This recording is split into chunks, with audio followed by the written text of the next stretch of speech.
Good morning, good evening, good afternoon, or good day, wherever you are in the world, and welcome to the next episode of No Dice, No Glory. Sponsored by our jobs that actually pay us money, we're coming to you not at all live from an abandoned arms factory deep under a mountain in West Virginia. We are proud to proffer to you the finest in wargaming coverage. Without any further ado, let's get this show on the road. Ladies and gentlemen, welcome to episode 8 of Tales of the Sale. I'm one of your hosts, Tom Chairborne Mullane, and I'm joined by my two co-chairs here, Glenn, the farmer Van Meter. Yo, guys. And Tyler, faux real pirate Stone. Hello, everybody. We apologize for the lateness of this episode getting out to you. But a variety of wires got crossed. A lot of things happen in the weeks before I go back to school because I'm a teacher, and I just didn't really check on anything. I just didn't download files, and well, here we are. And it's a shame. It's a shame because Tyler, tell him about it. Tell him. Yeah, it was by far and away the best episode we ever recorded. It was very professional. We stuck to everything in under an hour. Incredibly informative, and nobody can say otherwise. I heard choirs of angels at one point. Glenn found God, and now that's all lost. Yeah, it turns out he was on my farm the whole time. Yeah. The real lessons are the ones we learned along the way. Right. Anyway, so we're going to talk about what we've been up to as we record this. We are in mid-September, so we had intended to release this in August, but we will probably record this one, and then as it gets closer to the release of Raise the Black, we will probably start doing a little bit more.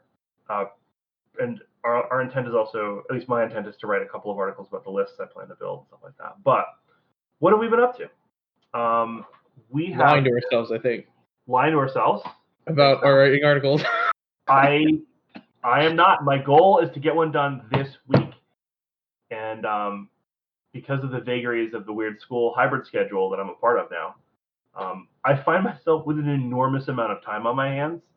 But we'll get to that. So we'll start off by just letting Glenn talk about the game he staged last month. So let's talk about the game. Okay, I'm trying to come up with a nice big raid on a port scenario that I'm running on at a convention. And this is a theoretical convention sometime in the year 2077 when coronavirus has finally died out, and I'll still be, I guess, 90-something by then, pushing miniatures around. But the plan is to have a giant convention game that I can take, set up, I know how everything runs, and therefore I'm testing it with friends. I had just run this the last time we talked about it, and I'm going to try and remember everything that we did. Essentially... let's give a shout out to your fellow playtesters, by the way. So who is here on this journey with you? Who came out to your farm? So coming out to my farm was a friend of mine, Brian Reed, who's a regular player. These guys are both guys of members of Central Maryland Gamers, the club I belong to down at Games and Stuff. And then Les Manseer. So Brian brought all his minis, and he was running the pirates, which ended up being something along the lines of about 40 pirates crammed into a brig at 300 points. I gave him 300 points to work with, and I didn't really do any planning. Just said, you expected him to do something different, right? You were not expecting him to lump them all in one ship, if I'm recalling this correctly? I wasn't sure. I wasn't sure if he was going to take two ships because I told him he had, access to his models, my models, and all the boats in between. And yeah, he just took a brig, completely kitted it out, and then took a bunch of elite Brethren of the Coast, such as a bunch of freebooters, maybe I think there were some Forlorn Hope, and some sailors to try and make up some numbers. And paint kind of a mental picture for me of the board again, because it's a port, right? But there are different places for them to land. Yes. So, I set up honestly a 4x8, and the boat started, or his ship was allowed to set up anywhere on the back, on the far side of the 8 feet. I wasn't going to run a time limit on this game. It wasn't going to be 6 turns. It was going to be till whenever, and we were playing outside, so darkness was the limiter.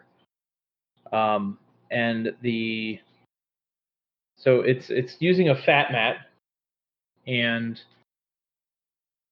so the ships came in the harbor, and then it's about like 4 feet of land, and there was a Spanish church like 2/3 of the way back, a bunch of towns representing, or a bunch of houses representing the town in between the church and the shoreline. Along the shoreline, about a third of the way in from one side was a T-shaped pier. Some of the new foreground terrain where the Spanish guardacostas were waiting in their bark for the scenario to start. And then on the other side of the area where there's like 2/3 of the water on the other side of the dock was a small warehouse with a wharf. I guess it's a large warehouse with a wharf. But the point is, you have to get into the shallows, but then it's a small dock that like a boat could pull up to if it wanted to.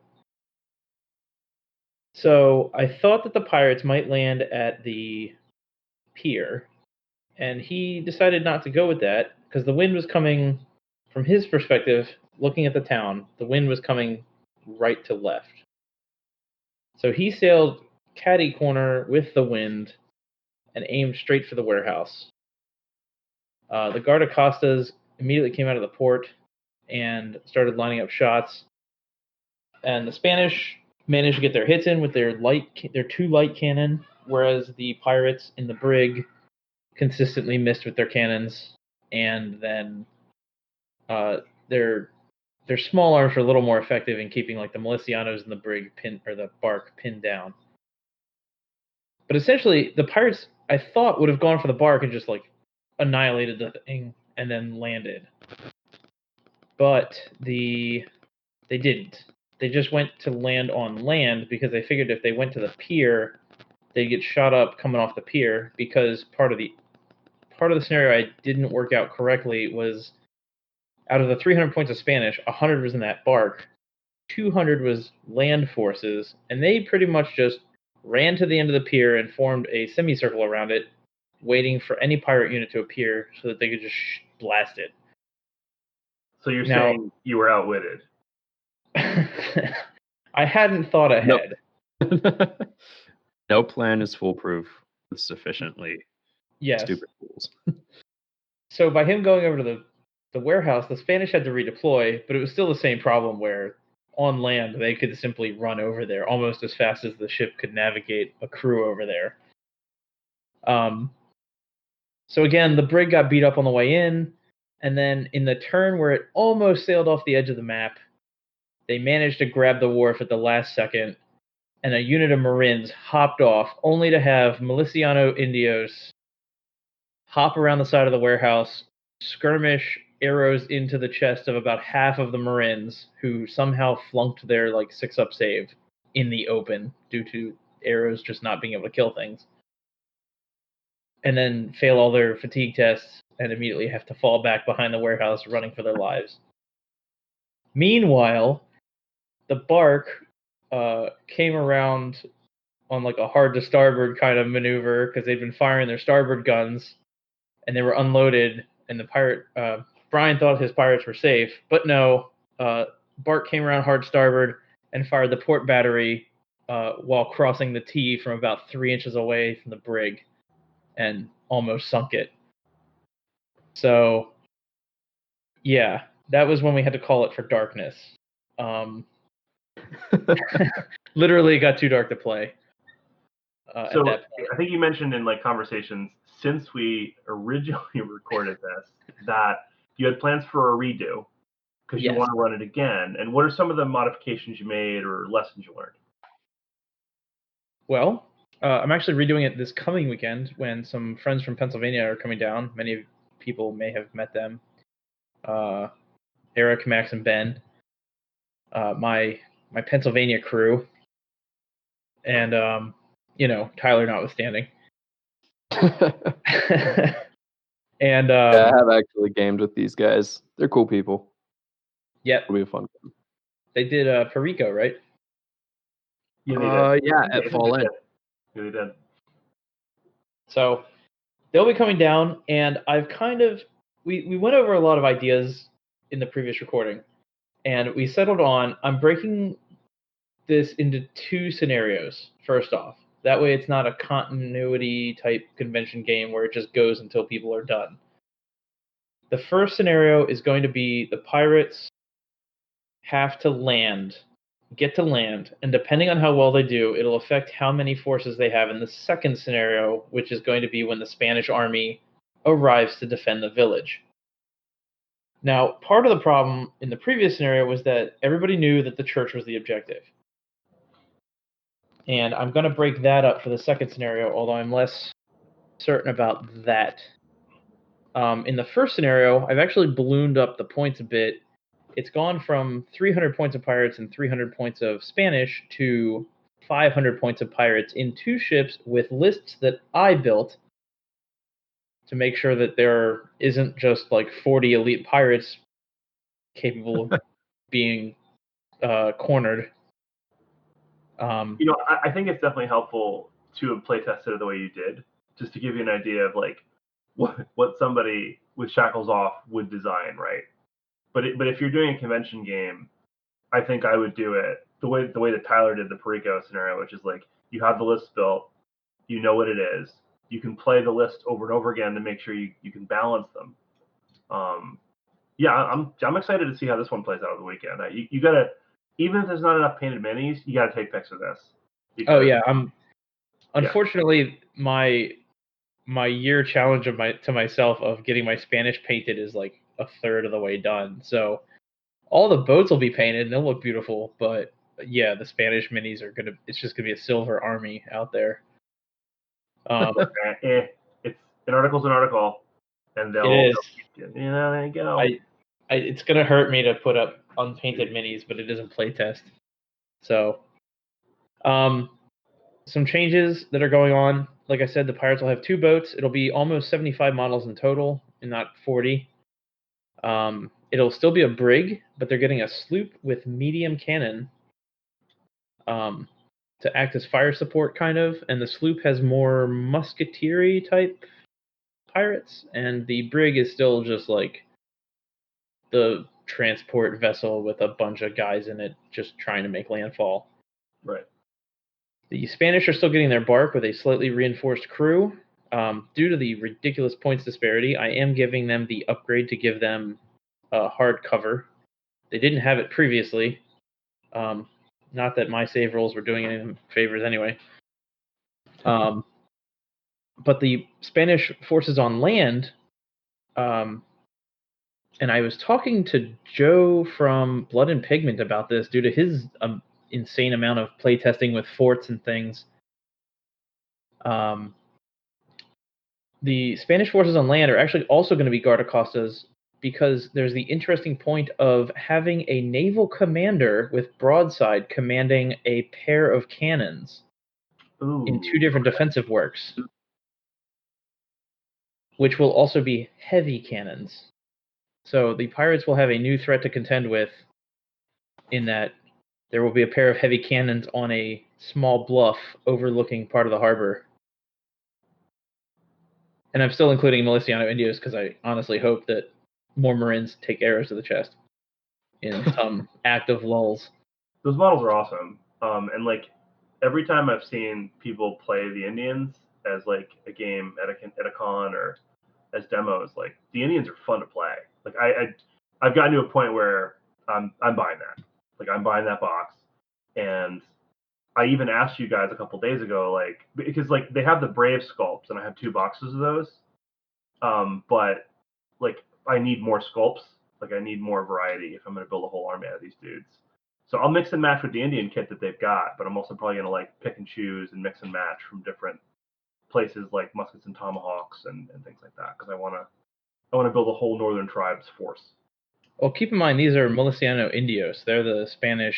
Yeah, so they're not going to look the same as right. the Northern Tribes guys. Yeah. So I think I was looking at another. I forget where I saw it, but somebody posted a battle report where they tried to build like Northern Tribe stuff. It might have been Joe's blog, but I think it might have been another one. But like they were using the models from the Southern tribes because they didn't have enough like Braves to run. Because like I'll paint these guys different, and the sculpts are good, but because there's only 4 different poses, it's one of those like I don't know. I don't have a lot of gamer OCD, but there's certain things where I'm like this is annoying.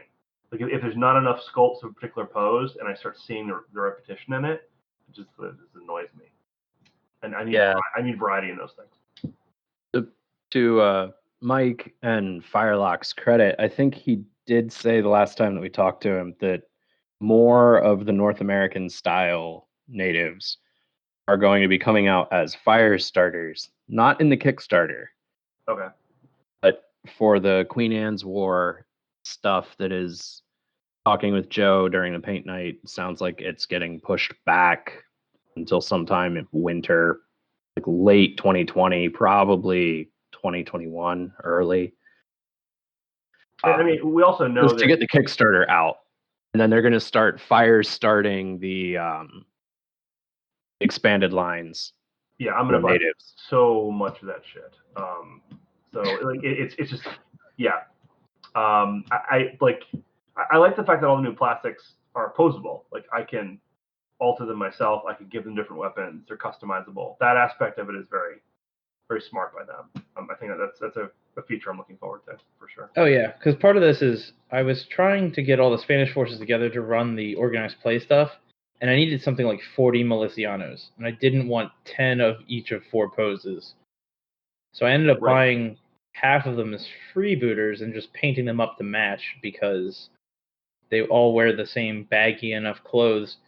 There's a little discrepancy in the firearms, but I'm hoping that from 2 to 3 feet away, nobody can see that because I can't. I'm blind, you know. But you can mix the Dutch militia in as well. I think 2 of those sculpts work really well. There's one in a Morian helm, and another one, I forget what he has for headgear. 2 of them have like the big Dutch kind of tricorn hats. Yeah, they have the hats. Yeah, they always. If you have militia lying around from your Dutch, you can probably just chuck them in. Nah, they always look too Dutch, in my opinion. You would know, but, you know. Yeah, yeah. You can just hear all the vowels. You live in the heart of where all those Dutch pirates settled, you know. Right? You do, Tom. Do I? Yeah, that's you. Yeah. New York. No. Yes. I live in New York. I live in Connecticut. It was New York at the time. Worked hard to get here. You know. Don't remember the song? I'm not going to sing it because it'll be stuck in everyone's head and they'll turn us off. But no, I know. You know the song. I do know the song. I don't say that. Yeah, we're the Pennsylvania Dutch. It's a completely different thing. Yeah, it's completely Germans. They're entirely different. Anyways. So for the sake of making sure we actually keep it to an hour, because I feel like we're going to fail twice. I mean, just kidding. The first time was perfect. I would like to duplicate that. So when last we recorded, I had just finished a French commission for my friend Tucker. I basically painted up his entire box of French guys over the course of really 2 paint and chat sessions, and I finished up like details and detail work and stuff like that. But finished the whole box in about a month. Really happy with the results. I used mostly contrast paints, but I got my wet palette working again, so I am taking some of the more basic paints and watering them down and layering as opposed to being lazy and slopping it on, which is my typical strategy. I feel like I'm probably the worst painter of the 3 of us. I don't know, especially when it comes to boats, because my boat is still not done. So the shame of Mullane should probably be my boat's name because it's still not finished. And watching Glenn rig his boat during the last paint and chat session we had I was like intimidated. I was like, I don't, and also as a tribute to just what a jerk I am to people that haven't met me in person, I actually felt bad afterwards because like Glenn didn't put one of the rigging pieces correctly, I guess, and I had no idea. You know, Even though I'm supposedly the person with more historical knowledge than the other two, because I literally teach it and have for the last 15 years, that doesn't stop the fact that Tyler clearly knows more than me about all of this nautical stuff, because he's just been knee deep in it, and he's, and the Firelock stuff is actually a pretty good resource. Benderson's Little book is a great resource. But it's funny, because Glenn basically said, man, you're probably going to tell me to like redo this. And because I'm a jerk and I didn't really care, I'm like, yeah, Glenn, you totally got to redo that. And then Glenn listened to me, which I didn't expect, because Glenn is smart, which means that he doesn't usually listen to me. But in this case, he did. So. Well, it's more of a case of the other guys were like, oh, well, just go on Google and find a picture that supports what you're saying, and I couldn't do that. That's right. And you guys it was like page 6 before I found one that was like remotely close, and I was like, no, this tried to isn't. find one that looked the way it does. Yeah. No, it was too much. And if anyone wonders, I ran the line from the end of the bowsprit up to the top mast of the sloop, and then back down to the mid bowsprit, and then realized that the mid bowsprit line for the staysail is actually supposed to just go to the further down on the mast, and they're supposed to be kind of parallel, which they weren't. I haven't even experienced this yet, because I have to rig the flute, and I haven't done that yet. I don't even think I have the other pieces for it, really. So the other cool thing that I got to do is that, and this was not the case when we recorded last, so this is an upgrade, I would say, is I started school. And where I'm teaching in New York, we are on a hybrid model. So far, so good. Everybody's healthy. They're following the rules of things laid out. I think it's going reasonably well from a safety perspective. But one of the things that I did was I played 2 demo games of Blood and Plunder with my military history class. And I have a new document camera that the school gave every classroom. I have a new BenQ board, so it's more capable of doing online video chatting, so I can run Zoom calls and Google Meet calls. And so for 2 days, they trained on us how to do this, and we got a crash course and everything. And it's now working. So I basically was able to, because the way they're having us work is there's half the students that are in class on a given day, let's say a Monday, and then on Tuesday they switch places. So there's always half of my class that's online and phoning in from home. This way there's not too many kids in the school, and it makes it not as crowded in the hallways. It's working so far. To be honest, Tom, more of your class is phoning it in than that. Oh yeah, I have no doubt. But I would say that actually fewer of my classes are phoning it in, because I have all advanced placement students who are all overachievers, and then I also have military history, which is an elective that they all chose to take. So they were into it. So I had kids rotating, taking over turns. I built a Dutch force and a pirate force, and I made a little mini scenario, and I walked them through the rules. Did the same thing that I do, like I did with all the Firelock demos and stuff at Fallen and Historicon and stuff like that. And the kids had a blast. And the kids at home, I basically gave the kids the option of leaving halfway, because I said, I'm going to run this game in person with you tomorrow. But if you want to watch using the document camera, you're welcome to watch. All of them stuck around, and they didn't have to. And the next day they came in and they had a blast playing the game. So I have all the books at school. I have the maps at school. I have the terrain that I've made at school. And even though I can't let the kids get too close, and I have to leave 2 of them at the table at a time because they're being very strict about the social distancing stuff, we were able to do it safely, and the kids had a lot of fun. So I was just psyched to be able to get any game in with somebody other than myself, because I know the solo play rules are great, but they give you a headache after a while. And so it's something I plan on continuing to do with kids, because it's my course, and I can do whatever I want, because I don't need to get them ready for a test at the end. Their final project is to either design or modify a game, film a movie. They can write a research paper if they want, but I strongly suspect that most of them are not going to pick that as an option. Weird. Yeah, but I don't care. They can do a piece of art or a banner, and most of the kids really get into it, because I let them pick their own topic, and I let them as long as you do the bare minimum of the work and you do one small extra thing that is fun, then you're getting an A, because the point of the course is not to catch you for what you don't know, it's to reward you for what you do. So I'm looking forward to doing it this year. I'm glad to be back. I do wish it wasn't under the circumstances that it is, but so far so good on my end. So I'll turn it over to Tyler, and you got a compliment on this actually, if I'm recalling. One of the guys who tuned in for the paint night this past Friday asked for the link to it, and I think other people said they're trying it out or in the middle of trying it out, right? Yeah. So it's been a little while because we lost the copy and it took us a little while to realize that we had.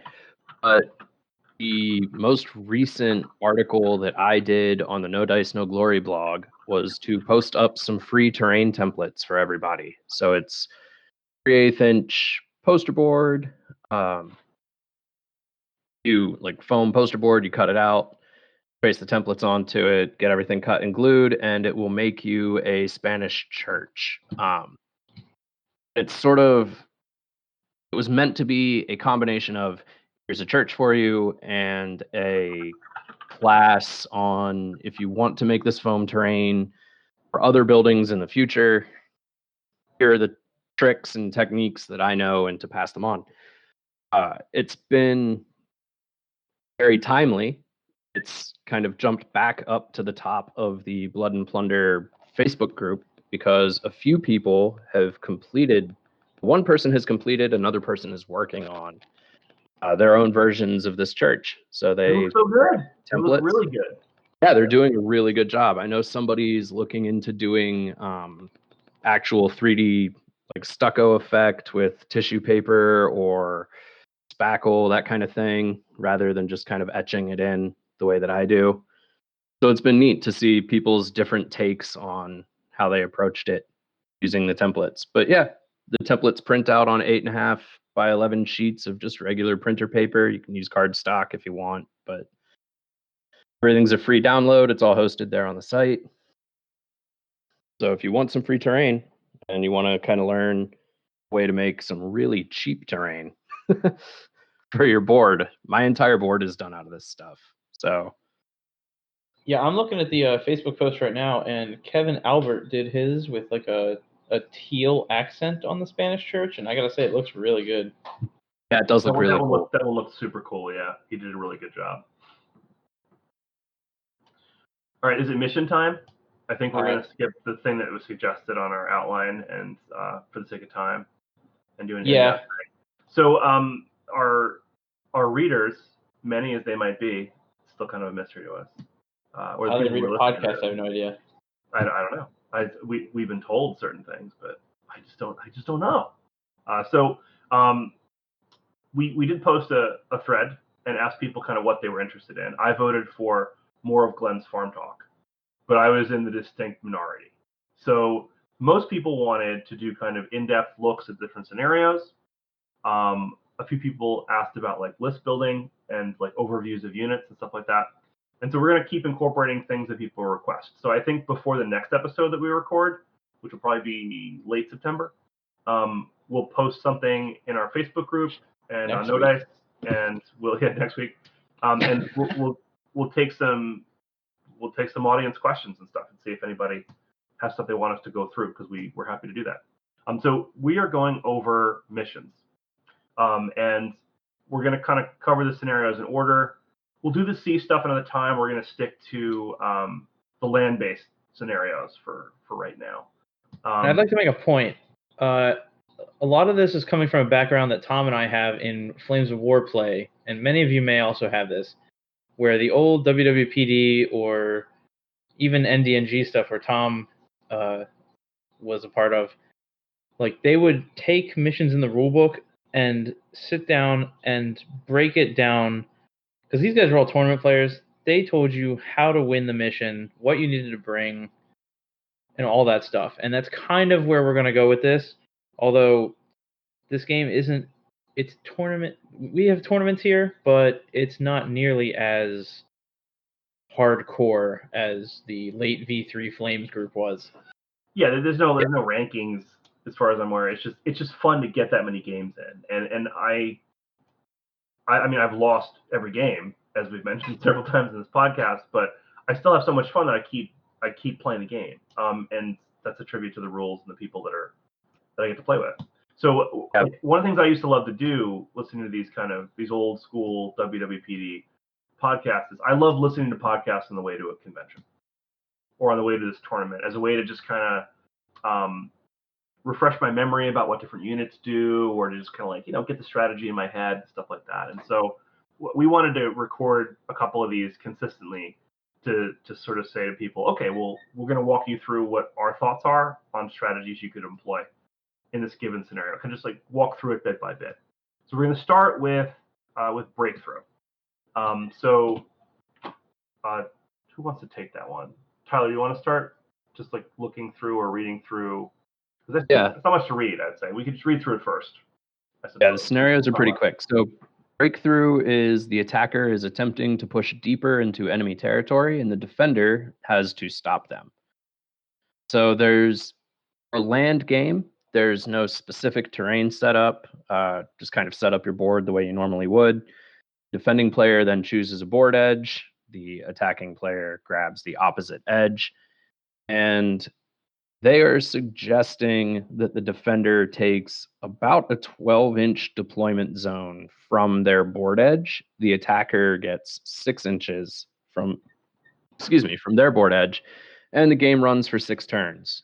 The objectives are the defender gains a strike point if the attacker has a unit completely inside their deployment zone at the beginning of any turn, and the attacker will gain a strike point if the attacker has no units within 4 inches of the defender's deployment zone by the end of turn 3 or later. So the attacker kind of needs to get across the board in a hurry. So let's go over one of the things that Glenn was very smart to bring up last time when we talked through this, which is about board size. Yes. What is the typical board size in the tournaments we've been to? What are they recommending in the book? So per the book, I'll address this since I was the one that brought it up. Board size is determined by 2 things: whether you're doing a land or amphibious/sea battle, and then by how many points you're playing. And according to the book, under 200 points should be a 3-foot by 3-foot board. 200 to 300 should be a 3x4, and then 300 plus is a 3x5. I'm not sure many people go to a 3x5. I feel like talking to even Joe Forster, who does tons of playtesting and games. I have not seen a board that big, no. I don't think he does a 3x5.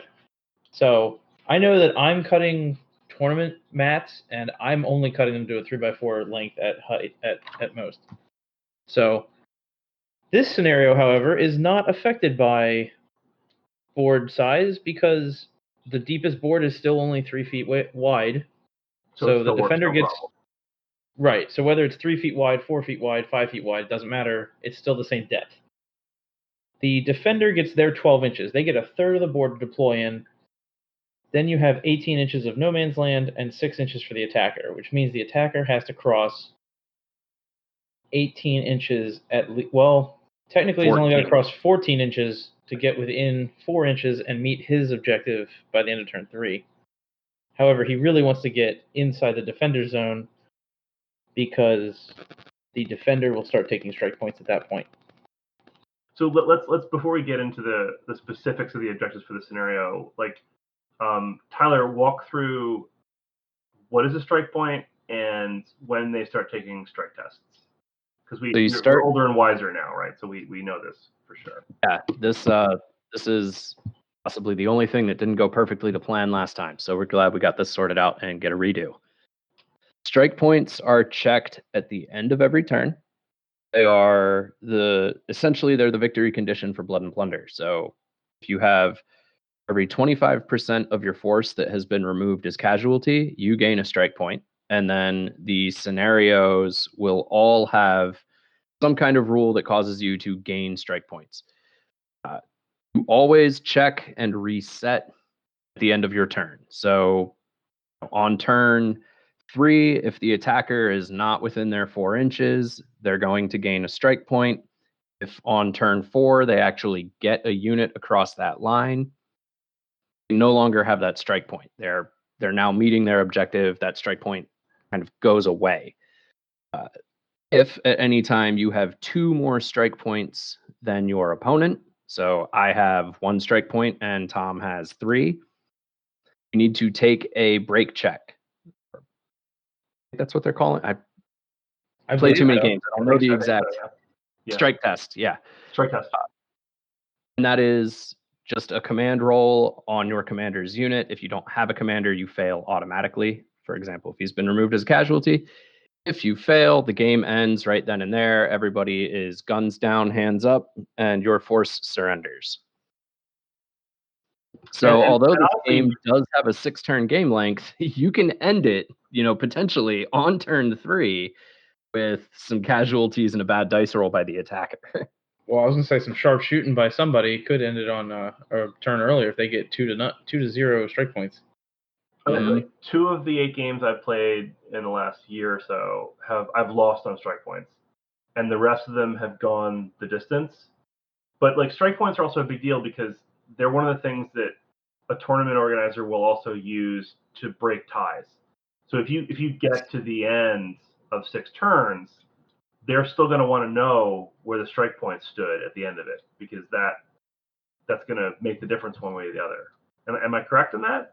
Right? Yeah, but that's generally how they run it. Okay. The tournaments Tyler and I were organizing would have been by wins first, then strike points to break ties, with the lower number of strike points being the better option. Yeah. So let's talk strategy. So if you're the attacker, what do you want to do? What kind of a force would do well in a scenario like Breakthrough? So I recently played, well, not recently, right at the outset of the whole Copocalypse thing. I actually got a game in with Preston, who's on the Facebook group and is one of the guys who comes into our paint chats all the time. I got a game in with him that was supposed to have taken place during Cold Wars, and we ended up playing the Breakthrough scenario. He used the French militia, and the rule that those guys have that they can move a unit essentially at I think it's the end of each turn. They can just move 1 unit 4 inches. That was brutal to have an attacker who can do that. Oh, free move. Yeah. Yikes. Now, like, the defender gains a strike point if the attacker has a unit completely in their deployment zone. Does that mean that if I have 2 attackers' units in my deployment zone, do I have 2 strike points? I believe it's just like an on-off switch. So if you've got 1, it's 1 strike point. If you've got 2, it's 1 strike point. And that's how I read it as well. Now notice some scenarios say that the unit cannot be shaken. These do not. So if you are the defender, you need to get rid of that unit, period. Not just shake them. Mm-hmm. And if you're the attacker, remember that you have the choice to either fall back or go to ground. And this is definitely a case for go to ground. If you you better save and you don't leave. So going to ground gives them what advantage again? It means it's like a +2 to their modifier to save? Or a -1 to their save. I thought it was a -2. I think prone is just -1. I have the rule book here, so I can always check. Now, I will warn people, the danger to going prone is if there are forces nearby, they can come up and just melee you in the face with you being unable to either defensive fire or strike back. Yeah. You have to spend an action to get up. Tyler, page 41, -2 to bonus to range save. -2, baby. That's pretty crazy. Cool. That's pretty good. Pretty good. I still have not used. As I say that out loud, I kind of laugh because it's like I've never taken cover from bullets. It sounds idiotic, but yeah, that's my strategy is to. All right, Dutch Coda. Man, there you go. You're welcome. We'll chalk it up to bravery, right? That's a World War II reference for everyone. I think we also talked about like cavalry in this because I was unfamiliar with it because I have not seen cavalry used on the tabletop in a tournament game. I only played in 2, but I don't see them very often. So I also don't see cannons very often. Why do you guys think that is? Why have I not seen horses or cannons? I think cavalry were relatively new when tournaments were still going on. But I did get to play with them. Sorry, Tyler? I said they're also big and kind of they're some of the pricier models in the game. So I think it scares people off of them. I did get to use a unit of cavalry in the playtest I ran, and holy crap, yes, they're fast. Because one thing that I did not realize is that any cavalry get a free move just for being cavalry, and they have the quick rule, so if you activate them on an ace, they get a free move. And part of the rules is that free actions, free moves, don't count towards your 8-inch limit during your turn. To become fatigued, or like you gain a fatigue, right? If you go more than 8 inches. Yes. Okay. So cavalry could potentially, I mean, you could fatigue them anyway to do this, but you could potentially draw an ace, use it on your cavalry so they get their one action.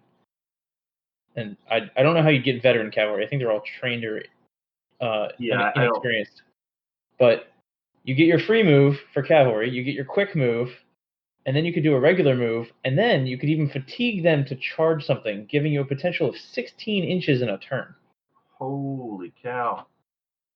Or you could just do a regular move, also for 16 inches. But again, you're doing one fatigue on yourself to do that.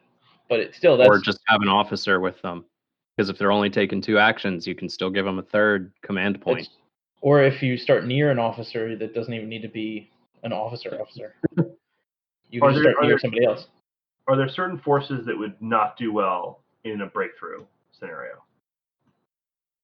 Like if the French were attacking, maybe, if they're not set up to do the charging bit.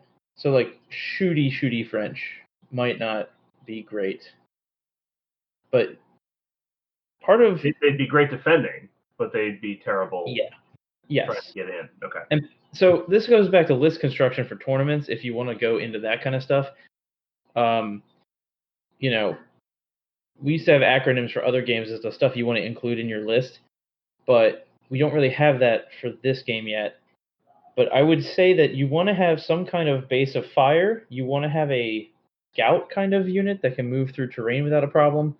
And you also want to have some assault units that are specifically meant to like run up and close with the enemy, because shooting is great and it can really fatigue guys, but hand-to-hand is just brutal. That's where a lot of death happens. So if you want to go eliminate a unit that may have gone prone, maybe, I don't know, you really just want to go charge up and kick them in the face. So yeah, you want to have a unit for movement, a base of fire if possible, and then maybe some flankers. Okay, so let's talk about the second scenario. Oh, go ahead, Tyler. Well, quickly with the list building. The other thing that's really interesting and unique about Blood and Plunder, and I really enjoy it, is when you're building your list, and whenever you show up to play a game, you roll for attacker, which is normal for most scenario play in any game. Just both players roll a dice, and whoever gets the highest result, they are the attacker for the game, or they get to choose. In Blood and Plunder, your faction has a bonus to that roll. So it's usually something like +2. I think very few factions might have +3. I feel like Logwood Cutter's like a -2, aren't they? Yeah, and I think Logwood Cutters might have a negative. So if you roll high, you are the attacker. You're not getting a choice. But what that lets you do is, like Tom, you asked if there are any forces that would be bad as an attacker. Yeah, Logwood Cutters would probably have an awful time because half of them show up to the fight drunk. But they are less likely to be the attacker because of that dice rolling rule. So that's something to plan when you're building your force for your scenario, is to look at it and think like, how likely am I to be the attacker? And then you can plan on bringing a force that has, maybe you bring cavalry because you know that you're going to have to be aggressive, or you have no bonus to the attacking roll, so go ham and bring as many muskets as you can and just kind of sit back and gunline your opponent into boredom and death. I did just check. Logwood cutters don't have a negative, but if they're defender, that's when you check for drunk. If they win attacker, Okay. then Yeah. it's the standard Brethren of the Coast type. You can get a free activation card mulligan. I don't feel that I'll ever be able to adequately express my love for a game that has show up drunk as a mechanic. I just Mike is the best. All right. Anyway, so or do you think that was Rufus? I'm curious as to who came up with that rule, but I can't wait to shake that guy's hand. All right. Anyway, scenario 2, raid. Yes. So I'll read through this one, but I'll kind of pause to talk about the board setup because this is where I'll ask Glenn to explain how it would be a little wonky if you aren't careful about board size.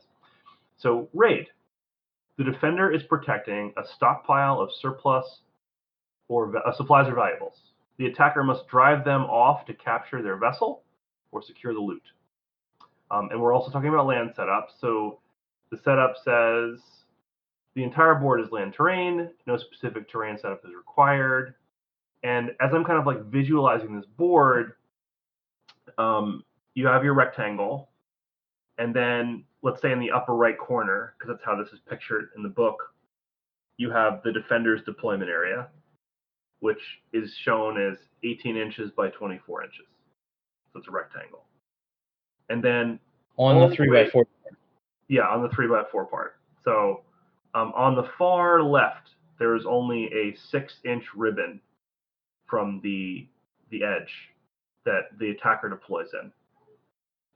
So Glenn, explain why this is a little tricky with different sized boards. Right. About this. So I think we already explained we're mostly going to be looking at 3x3 versus 3x4. Now, in this one, the attacker gets a 6-inch strip regardless of what board size you get. So you've got an L shape on the board, which is 6 inches. And then the defender gets a quadrant. So they're going to have a section that is 18 inches deep, no matter what. And then the other way, it's going to be either 18 inches, hence the square on a 3x3, or 24 inches, which would be the 3x4. Now, so you have to be careful not to make the mistake of using the measurements that they have listed here on a 3x3. Right, because otherwise you end up with close to them. Yeah, it'd give the attacker an advantage. Yeah.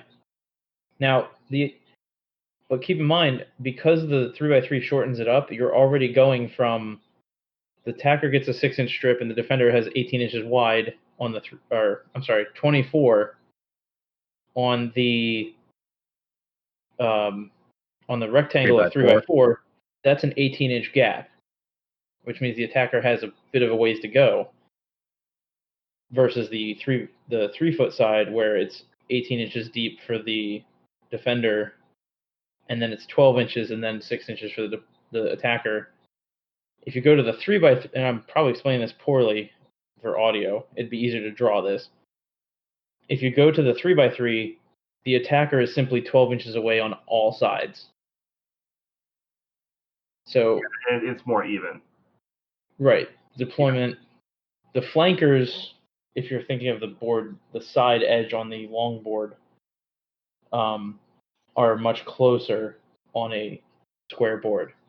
So the bottom line, and like it's much easier to visualize this than it is for us to describe it verbally. Like we know that, but if you're looking at the scenario, the raid scenario in the book, just be very aware of what board size you're using, because you want to make sure that you're not giving one side an unfair advantage or disadvantage based on how you choose to modify the measurements. So just check the measurements, make sure it fits and it makes sense, because otherwise it could make for, a weird lopsided game. Nobody wants that.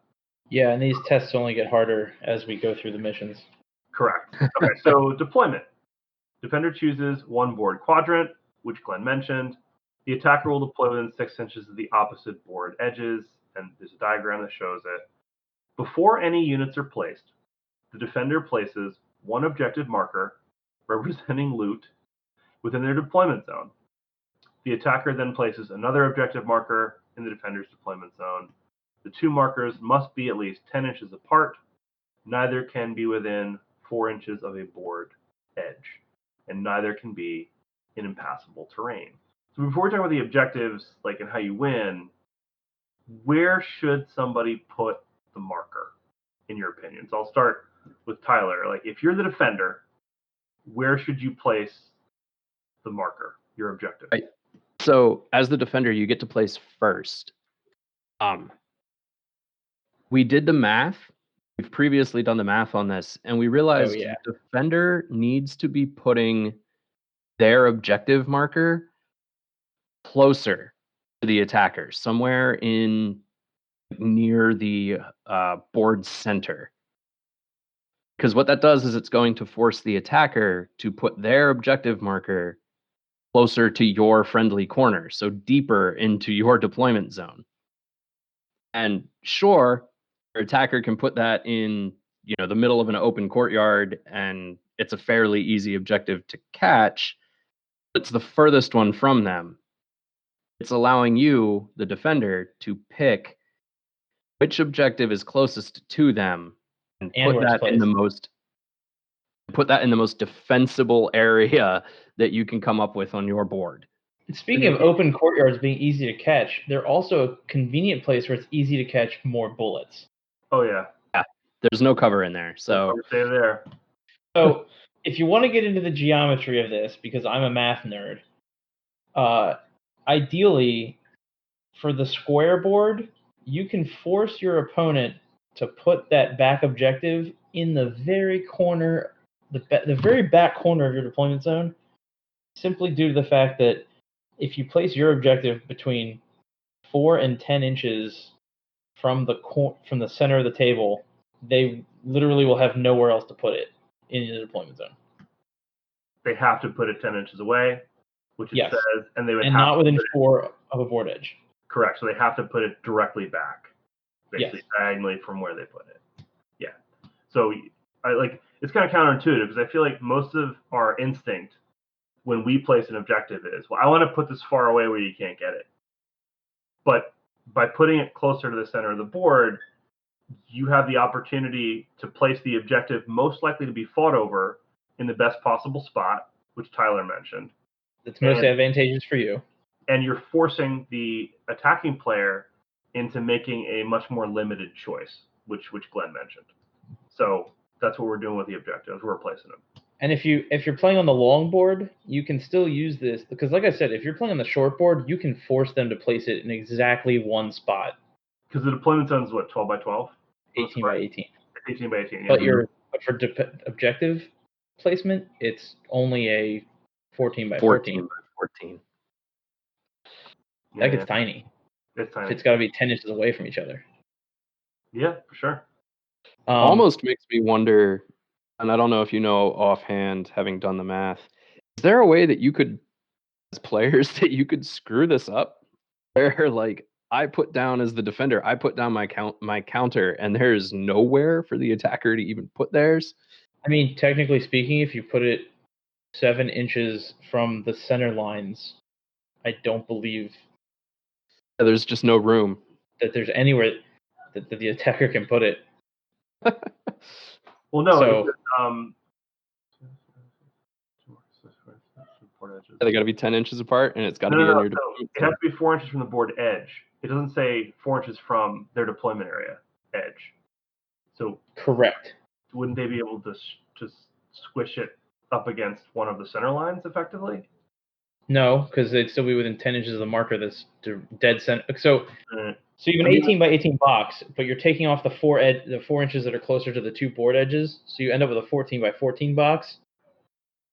And if you put it in the dead center of that box, I'm doing the hypotenuse of triangles right now to figure out, but I'm pretty sure if it's dead center, there's not going to be enough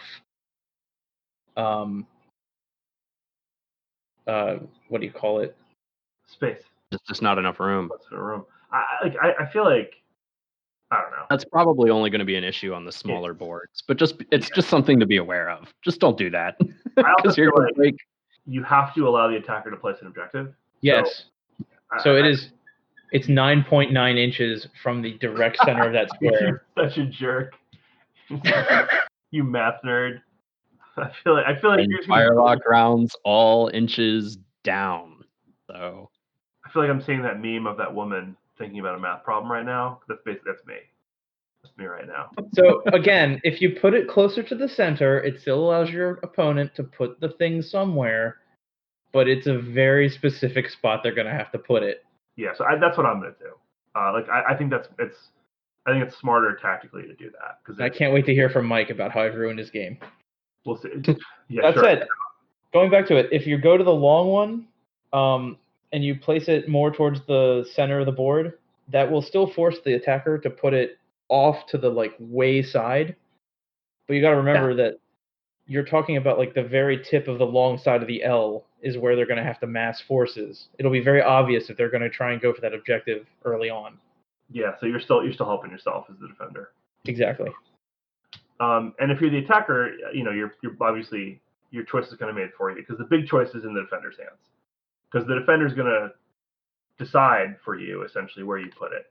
Because you'll probably want to put it as close to you as possible as the attacker to give yourself the least distance to go. And if the defender does you a favor and they put it in the back corner, then you get to choose which part you want to run to because you're going to get to place it right where you want it. All right, so game length is 6 turns. Objective. Defender gains a strike point if the attacker has a unit that is not shaken within 4 inches of any objective marker, and the defender has no units that are not shaken within 4 inches of the same marker. So if you're basically controlling an objective by being within 4, and they're not, you gain a strike point against you if you're the defender. So if you let somebody up on your business, you're going to get a strike point. The attacker gains a strike point if they have no units within 4 of an objective marker at the end of turn 3 or later. So if you're the attacker, again, this is a mission where they're expecting you to push your troops to get them inside, because if you take too long, you probably will take in casualties along the way, and you might be taking strike tests and getting lost before the 6 turns are over, honestly. Going back Go ahead. I was going to say, going back to the square, on a square board, the attacker's already starting 12 inches away, which means that if they need to be there by turn 3, they've got to be pushing forward towards that front objective you placed pretty early, and that's going to be the one they're going to be able to get to in turn 3. Or they risk taking a strike point. Right. Which they might be able to do. I mean, making an English force test on a 5, if they've got a fortune point to re-roll it, isn't a huge deal for them. But I think we discussed before, this is where the cavalry might come in, where if the attacker's keeping them out on a flank and you're all in a fur ball in the middle of the board, the cavalry might be able to just scoot on by and get to that rear objective. Just zip around and do what they do best. Yeah, for sure. Yep. I want to try some cavalry. I'll ask kind of a random list building question of you guys, which is, what is a good number of models to have in your force? What should you be shooting for? Because I think I make the mistake of wanting all these elite things, and a lot of tournaments are 100 points, and I feel like I don't get enough models, and I wind up putting myself at a disadvantage. When you're building a list, what do you shoot for? I think that the 100 points, just from reading kind of the intro to these scenarios, these games are assuming you're on a 3x4 board. And Firelock is assuming that if you're playing on a 3x4, you're actually playing with 200 points, which does open you up to take quite a bit more poise, lack of a better term. You can have a bunch of cavalry if you're playing at 200. A lot of the tournaments lately have been at 100 points just because that seems to be what everybody is comfortable with, and you can get through a game very quickly at 100 points. But it is a lot more limiting. The starter boxes are also so full that you can easily mix and match and bring a couple different varieties of force at 100 points with the starter box. Yeah, most of them. So I think as people were getting into the game, it was a good point level to start at. But I think my preference at the next tournament that I get to run I'd probably say land battle 200 points, and then I would boost up the time because I know that you're not gonna, I'd say 2.5 hours instead of, what were we? I think we were doing an hour and a half. What are we doing? We've been giving players like 75 minutes to do 100 points. So, I mean, that's what we had planned. We never got to put that into effect. Thank you, Rona. But if right now Historicon is theoretically on, and I know that we will be hosting tournaments and scenarios at Historicon, so we might push it to 125, 150, but I wouldn't jump straight from 100 to 200. I think that would scare a lot of people. I'd be good with 150. I think people could still do the starter box mostly with that. It's like starter box in a unit. In a unit, yeah. Or cannon, Commander, just take a big swaggy commander like Henry Morgan. There's your 42 points right there. Fine. Yeah. 40 points. I have him all painted. He looks good in his little brown coat. Looks adorable. To answer your question on how many models to take, I usually try to have at least 4 units. So that's going to give you a bare minimum, depending on the size of your game. You just kind of extrapolate the math from there. But I feel comfortable having somewhere around, I want to say 32 models because your strike points are divided by Whoa, how 4 many and round points? down. 100. You're going to put at 32. 132 is pretty rough, yeah, because that's only 3-point militia and no commander. So I've been playing a lot of 150-point games lately. So that's why I was like, most of my forces come out to about 32 models. Okay. I was going to say, in my 100-point games, I try to get to 20 models. But that's because once you flick from 19 to 20, that's that magic point where the strike points become 5 model casualty groups instead of 4. So if you can get to 20, cool. I think really only the Spanish are looking at getting into like 24. You can run Dutch militia if you want, but it's probably not going to go great. Yeah. Yeah. That hasn't So stopped me before. no, it hasn't. How many models do you take at 100 points, Tom? Tom had like 6 soldados at least. I know. I will never live this down as long as I live. The first time I played, and I helped play in a tournament and run it with Mitch, at Fallen, I believe, was the one where I didn't know how to count to 10, because I teach social studies and not math. And when I read the rule book, I read that it was, I thought it was the points for that unit. So right, so 6 points for 4 militia kind of thing. 4 dudes, yes. So I just brought everything I owned. I'm like, boy, I barely have enough models. And I realized after we had added it up, because the first 2 people still kicked my teeth in pretty handily. The third guy's like, how do you have this many models? And he's like, no, you don't. You're wrong. And I looked it up and I realized, I'm playing with around 192 points of models, actually. That's a 100-point game. And I'm still losing. So, stupid tactics still have stupid solutions, and there you go. Yeah, it's a very balanced game, and it's hardly solved yet as far as what the meta is going to be. No, it's going to keep changing because of all the new stuff coming out for Raise the Black and stuff like that. That's going to change again in October. So for the sake of time, because I think we're about where we were last time, I think we're at about an hour and 15, I would say hour 10. So we're pretty good on time. We'll definitely cover more list building if people are into it. In the future, Glenn will have another update on his game tests because he's doing that this weekend. And I'm getting my 3rd starter box delivered because I just keep ordering models from these guys. Until we record next time, which will probably be in a week or 2, depends on us. But we'll try to get another one out in September because we meant to get one out in late August and we didn't quite pull it off. But we're taking precautions this time, so we should be safe. Yes. I'm gonna super double download this thing and not mess it up again. But any last words from you guys?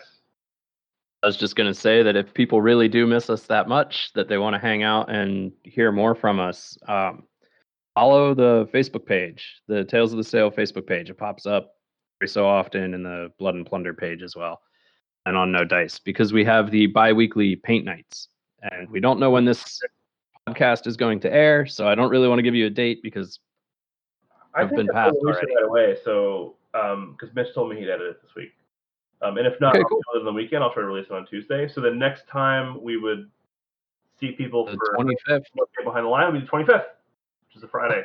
And if we somehow don't make it, it'll be October 9th, 3 days after Raise the Black launches.